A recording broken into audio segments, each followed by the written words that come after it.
सीता जी जब विदा होकर आई थी तो उन्होंने 14 दिन तक अयोध्या का जल नहीं पिया। आकर जल नहीं पिया था। दशरथ जी को पता नहीं था कि मेरी बहू ने जल नहीं पिया। कौशल्या जी ने कहा कि महाराज हम तो मना के हार गए, पर सीता को आज विदा होकर आए 14 दिन हो गए, जलपान नहीं किया।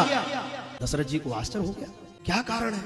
हमारी बहुरानी ने जल नहीं पिया, कोई तो कारण होगा। तो दशरथ जी गए और दशरथ जी ने सबने, कैकेयी ने समझाया, कौशल्या ने समझाया, सुमित्रा जी ने समझाया, पर सीता जी ने मना कर दिया। चक्रवर्ती सम्राट महाराज दशरथ जब गए और दशरथ जी ने जाकर कहा, बेटी तेरे पिता को वचन देकर आया था कि आपकी पुत्री आपकी जनकपुरी से भी कई गुना ज्यादा अच्छी मेरे अवध में रहे, पर क्या कारण है?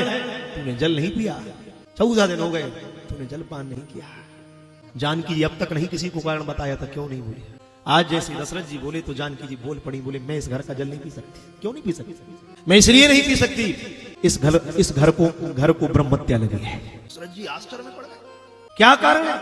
ये रहस्य ना तो सुमित्रा को पता था, ना कौशल्या को पता था, ना कैकेयी को पता था, ना अयोध्या वासियों को पता था। जिस रहस्य को जानकी जी प्रकट कर रही है, मैं इसलिए जल नहीं पी रही कि इस कुल को ब्रह्महत्या लगी है, इस कुल को ब्रह्महत्या लगी है।